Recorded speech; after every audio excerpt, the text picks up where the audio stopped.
Find out the correct spelling from the given alternative. तो इसमें आपका सही होगा दूसरा balloon, BALLON, balloon. Choose the correct alternative for the given sentence. India is the world's largest. इसमें पहला होगा डेमोक्रेसिव।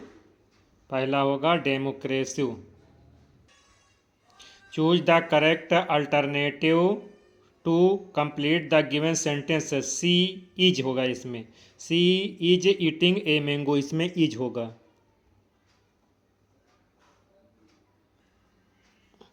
सारणी में दिए गए आंकड़ों को प्रतीक चिन्ह के रूप में दिखाना कहलाता है। तो ये पिक्टोग्राफ कहलाता है, पिक्टोग्राफ। प्रतिशत का अर्थ है प्रत्येक सौ, इसका अर्थ होता है प्रत्येक। एकिक का अर्थ है एक पर आधारित, दूसरा वाला एक पर आधारित।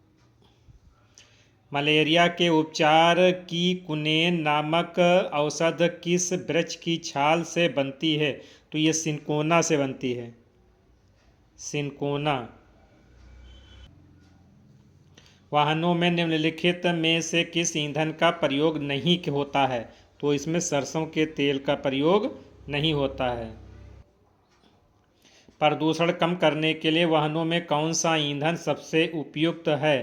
तो इसमें है CNG, सबसे उपयुक्त है CNG। निम्नलिखित में से भारतेंद्र हरिश्चंद्र जी की रचना है? तो ये है आपकी अंधेर नगरी, अंधेर। इस समाध में छिपी हुई है एक डैश डैश की ढेरी। पंक्ति में रिक्त स्थान में सही शब्द भरिए। इसमें भरा जाएगा राख। विश्वास का विलोम शब्द क्या होगा? अविश्वास, पहला वाला। ग्राफ पेपर पर आंकड़ों का प्रदर्शन होता है। तो ये सरल और स्पष्ट, सरल और 100 में से 63 होता है 63%, यानी प्रत्येक 100 में से।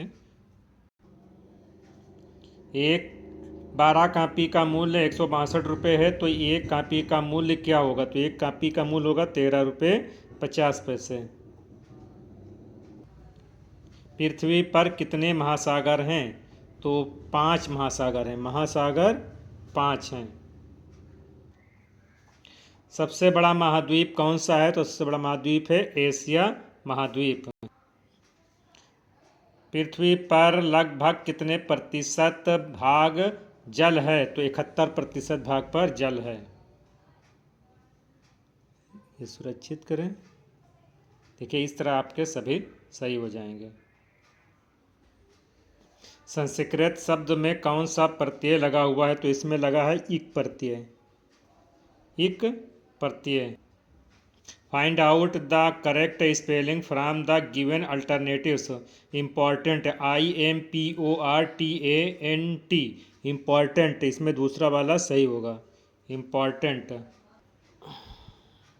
Choose the correct alternative to complete the given sentence. UR होगा, इसमें UR।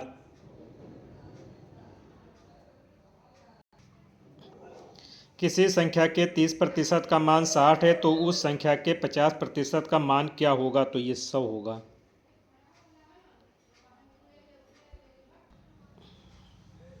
चार किलोग्राम चावल का मूल्य 68 रुपये, तो 7 किलोग्राम चावल का मूल्य बताओ? तो 7 किलोग्राम चावल का मूल्य होगा 119 रुपये।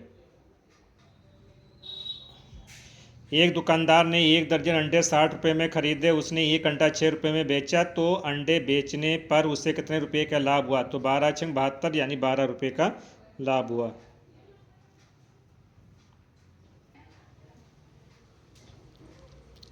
निम्नलिखित में से आत्मकथा किसे कहते हैं? आत्मकथा जो अपने स्वयं के बारे में लिखी गई हो उसे आत्मकथा कहते हैं। यानी कि अंधेर नगरी का राजा कैसा था? तो अनबूझ राजा था, अनबूझ राजा। निम्न में से सही का मेल कीजिए। तो ये हो जाएगा अल्प विराम वाला सही होगा, इसमें अल्प विराम वाला।